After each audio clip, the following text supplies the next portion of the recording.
The day after Russia invaded Ukraine, Robert Pope, the man who heads the Cooperative Threat Reduction Program at DoD, sat for an interview with the website Bulletin of the Atomic Scientists.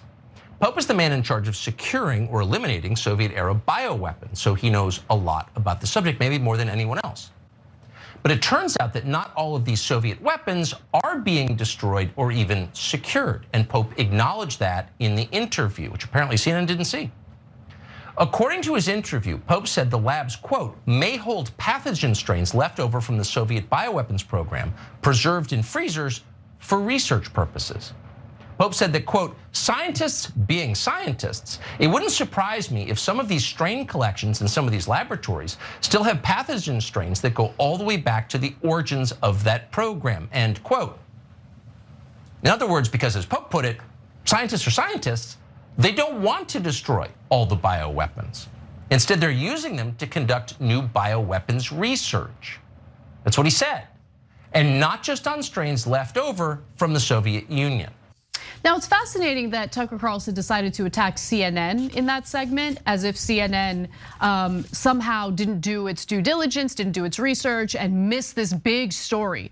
And he also properly cited where this interview with Pope took place, the Bulletin of the Atomic Scientists, right?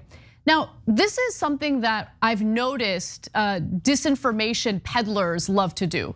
They'll cite reports knowing or assuming that their audience is full of idiots who won't take the time to read the original interview or read the original report. Luckily, we read the original report, and we're gonna give you the details right now. Again, this is published in Bulletin of the Atomic Scientists. The title of the piece is US official says, Russian invasion of Ukraine risks release of dangerous pathogens. Great. Now, here are the excerpts from the interview, the quotes from Pope that Tucker Carlson intentionally left out of his broadcast. So the invasion could also provide fodder for new disinformation narratives around the labs, Pope feared. The Russians, he said, could potentially go to one of these facilities and fabricate something that they call evidence of nefarious activity at the facility. The pathogens in Ukrainian labs vary by facility, Pope said, but some can be characterized as presenting a concern in the Ukrainian environment. As an example, he cited African swine fever virus, which is highly contagious in pigs and has caused hundreds of outbreaks in Ukraine since 2012. There is no mention of bioweapons at all in the interview. There is mention of biological research facilities and how there is fear that through this Russian invasion, the Russians will gain control of those research facilities and either release dangerous viruses and pathogens as a biological weapon for themselves.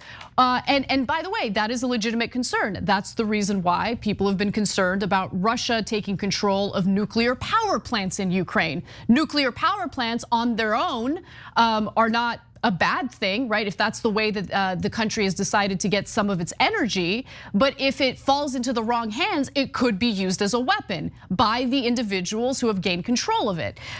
In the same publication on Wednesday, by the way, Pope reiterated his concern about what could happen if the Russians capture these facilities. Carlson also ignored his comments on this as well. He said, quote, should Russian forces occupy a city with one of these facilities, we are concerned that Russia will fabricate evidence of nefarious activity in an attempt to lend credibility to their ongoing disinformation about these facilities.